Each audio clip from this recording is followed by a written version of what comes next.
Capítulo 8, Mega TGE, Saúde Emocional, Mapeamento dos Fantasmas Mentais e Superação de Conflitos. TGE número 1, Renunciar a ser perfeito. A primeira técnica de gestão da emoção para desenvolver qualidade de vida vem de uma importantíssima abdicação, a renúncia à necessidade neurótica de ser perfeito. Se você quer viver dias tranquilos, seu compromisso não é evitar todos os erros, e sim não se punir quando eles aparecerem. Não é ter um comportamento dosado em todas as situações, mas relaxar quando for incoerente. Não é se declarar um herói, e sim brincar com as suas próprias fragilidades. Uma pessoa cartesiana, excessivamente lógica, que não admite falhas e erros, torna-se uma bomba para seu próprio cérebro, um carrasco de sua saúde emocional e um franco atirador que mata a tranquilidade de seu cônjuge, de seus filhos, seus amigos, seus colegas de trabalho. Conheci franco-atiradores psíquicos ao longo de minha jornada como psiquiatra, psicoterapeuta e treinador da gestão da emoção. Ainda que fossem cultos e capazes para dirigir empresas, eram péssimos líderes de si mesmos, fonte de estresse ambulante. Eram rapidíssimos em criticar e lentíssimos em elogiar, levando todos com quem conviviam a pisar em ovos.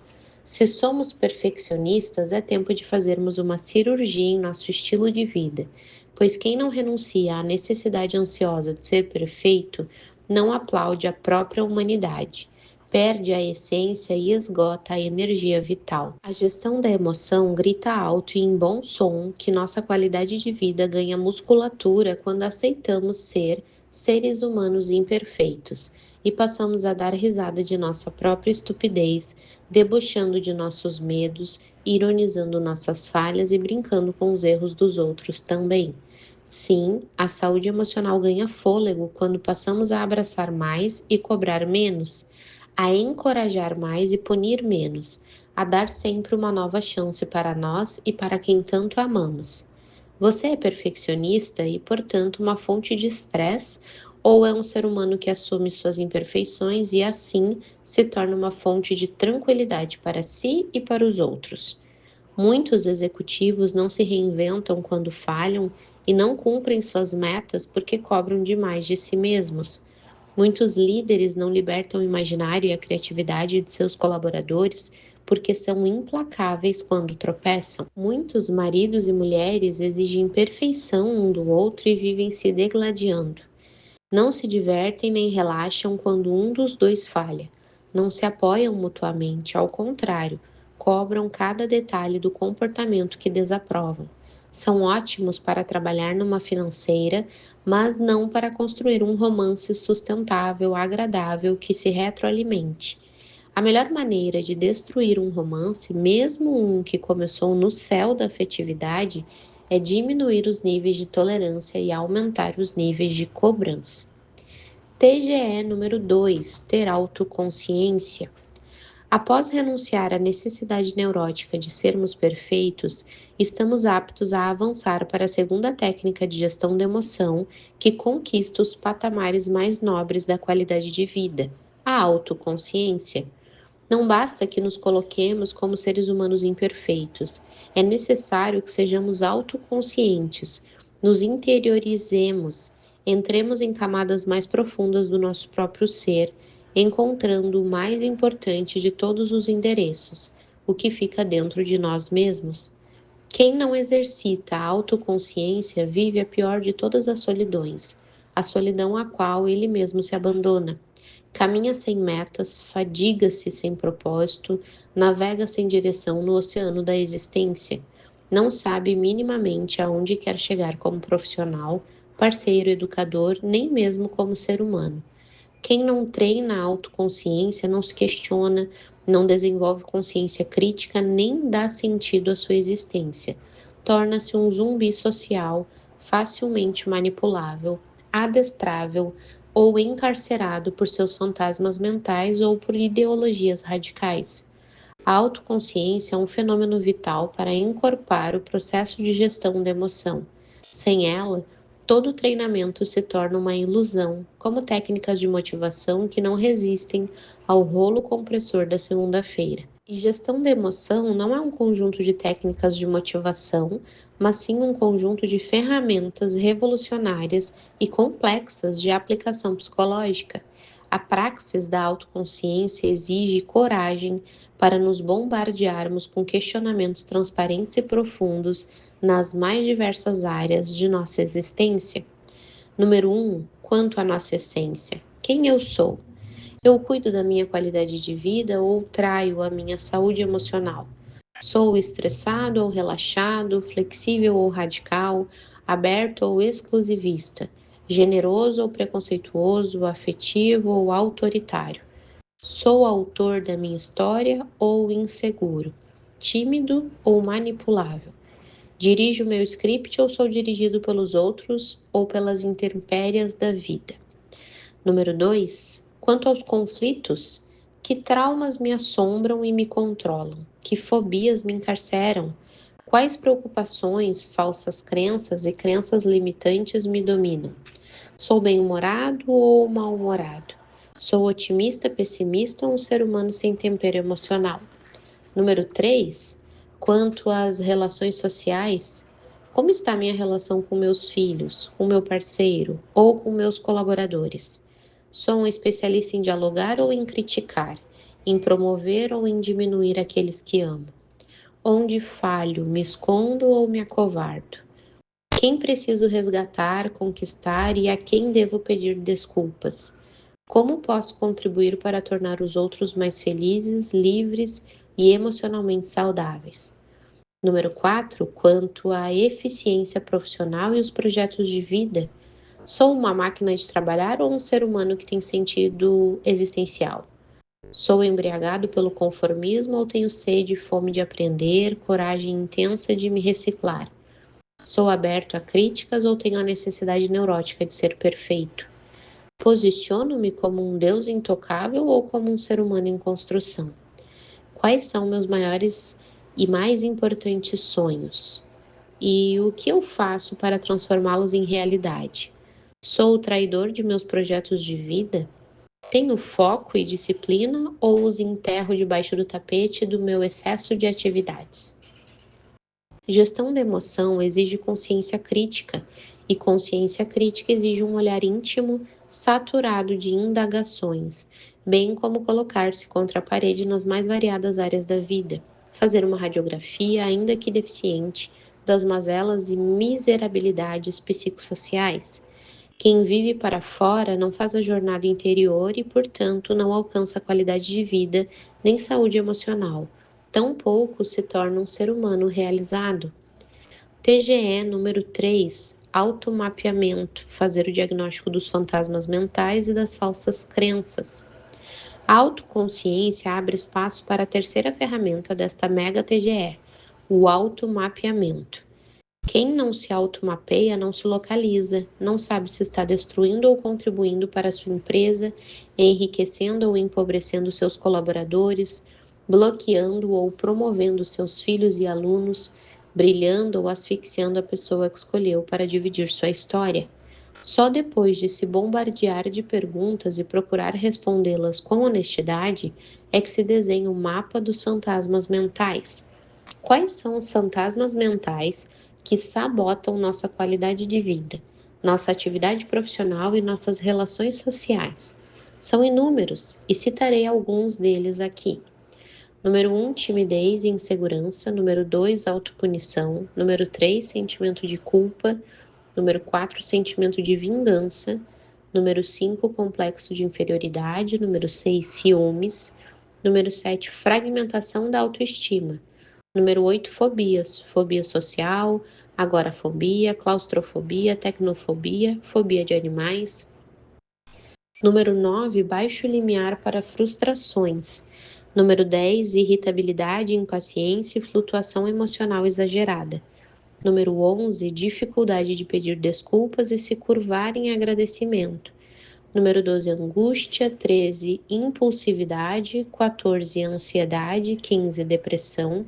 16, mau humor, 17, pessimismo, 18, doenças psicossomáticas, 19, vigorexia, 20, transtornos alimentares, anorexia, bulimia, 21, dependência química, 22, transtorno obsessivo compulsivo, TOC, 23, conformismo, 24, coitadismo, 25, necessidades neuróticas, necessidade de poder, de estar sempre certo, de ser o centro das atenções, de falar compulsivamente, de se preocupar com a imagem social, 26, egocentrismo, 27, individualismo, 28, autoabandono, 29, solidão social, 30, inveja sabotadora, 31, sofrimento por antecipação, 32, ruminação de perdas e frustrações, 33, cobrança excessiva, 34, autocobrança,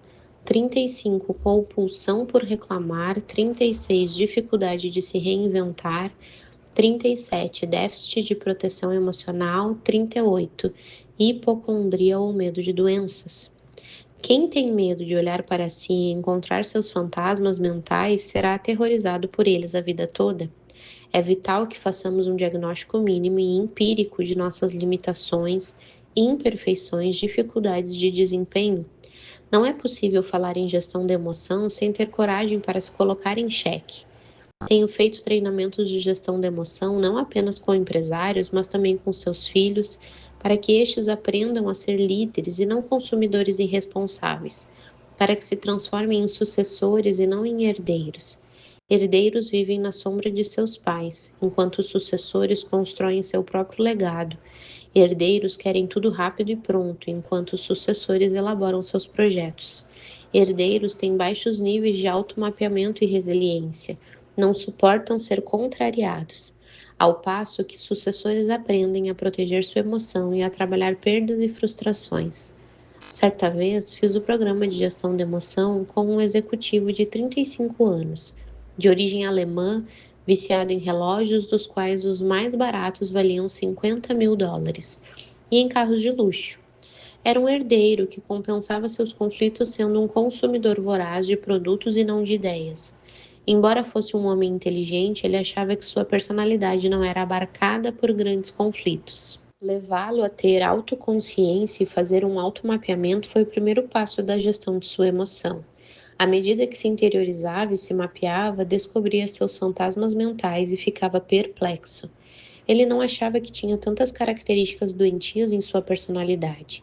Necessidade neurótica de evidência social, de poder, preocupação excessiva com a opinião dos outros, baixo limiar para frustração, autopunição, déficit enorme como líder e empreendedor, comportamento de consumidor irresponsável, ter fortuna ao nascer, ser super protegido, viver debaixo do consumismo, essas coisas podem ser desejadas por milhões de jovens, mas representam uma desvantagem competitiva enorme, pois asfixiam a habilidade do eu de construir sua própria história e nutrem o comportamento de herdeiro, não o de sucessor.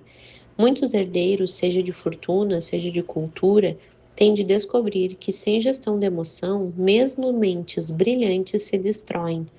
Todos têm de treinar séria e continuamente seu eu para superar o cárcere da emoção, filtrar estímulos estressantes e descobrir que a grandeza de um ser humano está no que ele é, em sua inteligência e generosidade, e não no que ele possui. Voltando ao exemplo em questão, solicitei àquele jovem executivo que andasse algumas vezes de transporte público para saber que um ser humano exprimido dentro de um ônibus apinhado tem o mesmo valor e a mesma complexidade intelectual que aquele que anda numa Ferrari. Mas tenho medo de ser sequestrado, ele disse. Mas você já está sequestrado. Seus maiores inimigos estão aí, dentro de você, respondi, encerrando a questão. Ninguém é digno de poder se não exalta a grandeza das pessoas que o rodeiam. O automapeamento profundo desenvolve em nós consciência crítica, nos leva a ser, acima de tudo, seres humanos em construção, e não deuses. Deuses são um problema para a humanidade. Quem não se mapeia não recicla loucuras, erros, inveja, raiva, ódio, fobias, autossabotagem, vive na superfície da mente e nunca entrará em camadas profundas de seu próprio ser. será sempre um estrangeiro em sua própria terra. TGE número 4, estabelecer metas claras. Depois de um automapeamento, outra técnica de gestão de emoção entra em cena, a definição de metas claras. Estabelecê-las é vital para saber onde se está e aonde se quer chegar. Metas claras são os trilhos que levam ao desenvolvimento de projetos a médio e longo prazo. São o alicerce do treinamento contínuo e incansável. Sem metas claras, não é possível afinar trajetórias. Se uma pessoa não percebe que é compulsiva, tímida, arrogante, conformista, ansiosa, enfim, se não sabe quem é e onde está, como saberá onde quer chegar? Ela perde os parâmetros, anda em círculos. E quem anda em círculos gasta energia cerebral inutilmente, além de correr o risco de ser asfixiado por três necessidades neuróticas: de ser o centro das atenções, de estar sempre certo e de ter sempre poder. Toda pessoa que não tem metas claras para educar seus filhos ou alunos, ou para treinar sua equipe, corre o risco de ter reações anacrônicas. Ora enfrenta, ora foge. Ora se intimida, ora é autoritária. Tais paradoxos são um reflexo típico de alguém confuso, perturbado, desnorteado. Alguns, embora estejam confusos, não admitem que estão perdidos. Ao contrário, infectados pela necessidade neurótica de estar sempre certos, vendem a ideia de que são o Messias, de que têm convicção do que fazem. São profissionais liberais que não admitem que estão ultrapassados e não se reciclam. São empresários que não reconhecem erros e não se reinventam. São pais que reproduzem no trato com seus filhos o comportamento de seus próprios pais, que tanto criticavam. São cônjuges destruidores da relação que não querem enxergar que estão levando seu romance à falência. Metas claras são fundamentais para uma pessoa impulsiva abrandar sua reatividade, para um jovem divorciado da matemática financeira se tornar um consumidor responsável, para um executivo mal-humorado aprender a dar risada de suas tolices e de sua rigidez, para uma mulher especialista em reclamar tornar-se uma perita em agradecer. TGE 5, ter foco e disciplina. Ter metas claras prepara o caminho para ter foco e disciplina, outra técnica fundamental da Mega TGE, para promover nossa saúde emocional. Sem foco, atira-se para todos os lados, gasta-se energia vital do cérebro de forma inadequada, perdem-se tempo, trabalho, dinheiro e não se constroem pontes que levam aos lugares que desejamos. Sem disciplina, sucumbe-se ao imediatismo, à necessidade doentia de querer tudo rápido e pronto. Nesse caso, refazer rotas torna-se utópico, consolida nossos defeitos e eterniza nossa falibilidade e nossa fragilidade. Sem o veículo da disciplina, o fenômeno RAM não é acionado para construir diariamente plataformas de janela light e, assim, desenvolver funções notáveis da inteligência socioemocional, como autoestima, exposição e não imposição de ideias, proteção da mente, ousadia. A intencionalidade não muda a personalidade. Por quê? Porque as intenções de mudança geram janelas saudáveis solitárias, agulhas no palheiro da memória, as quais o eu não consegue acessar nos focos de tensão. Uma pessoa tímida que diz de hoje em diante serei segura, conseguirá ser? Talvez por uma hora. No entanto, quando estiver numa reunião de trabalho ou prestes a dar uma conferência, não encontrará uma janela saudável, apenas algum dos milhares de janela ou arquivos doentios que financiaram sua timidez. A grande maioria dos seres humanos, por não ter foco e disciplina para produzir plataformas de janelas light, não recicla sua insegurança, sua preocupação excessiva com a opinião dos outros, sua agitação mental, sua hipersensibilidade, sua impulsividade, seu pessimismo.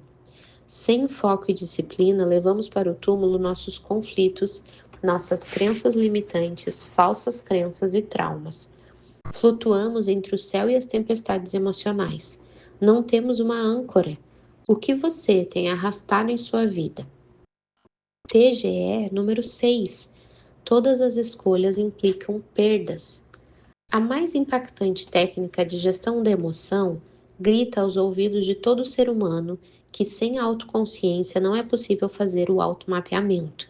Sem automapeamento não se definem metas claras, sem metas claras não há foco nem disciplina e, por fim, sem foco e disciplina, o eu se torna incapaz de fazer escolhas importantes e ter a convicção de que todas as escolhas implicam perdas. O programa de gestão da emoção, fundamentado na teoria da inteligência multifocal, revela que ninguém pode alcançar o essencial se não estiver disposto a perder o trivial. Muitos não refinam suas habilidades, não dão um salto na carreira, não são artesãos de suas relações porque detestam perdas. Não sabem o que fazer quando o mundo desaba sobre si. Querem ser excelentes profissionais, porém são incapazes de ser proativos e de deixar momentaneamente seu lazer para se reciclar. Querem brilhar como estudantes, mas detestam transpirar, ler, sintetizar ideias. Querem ser notáveis escritores, contudo são indisciplinados. Não têm paciência para escrever e reescrever seus textos tantas vezes quanto for necessário. São vendedores de ilusões. E o que é pior, acreditam nelas. Ser autor da própria história é ser capaz de transformar o caos financeiro, o caos afetivo, incluindo uma humilhação social, em oportunidade de se tornar um ser humano melhor, mais maduro e mais inteligente. Se alguém deseja, por exemplo, dirigir a própria história a tal ponto que anseia reacender as chamas do amor e conquistar a mulher que tanto ama, tem de fazer escolhas notáveis, presentear muito, em especial com aquilo que o dinheiro não pode comprar, mais abraços, mais elogios, mais pedidos de desculpa e mais demonstrações de humanidade, e oferecer menos rigidez, menos truculência e menos clausura. Nosso eu, quando fica engessado, rígido e não sabe fazer suas escolhas, sepulta o romance, a amizade, a relação entre pais e filhos. Que pessoas você enterrou no solo do seu excesso de trabalho? Quais sonhos você enterrou pelo caminho? Livros incríveis deixaram de ser escritos, quadros belíssimos deixaram de ser pintados, pesquisas revolucionárias nunca foram concluídas, planos sociais fascinantes foram interrompidos. Tudo isso por falta de metas claras, foco, disciplina e capacidade do eu de ser diretor do script da própria história.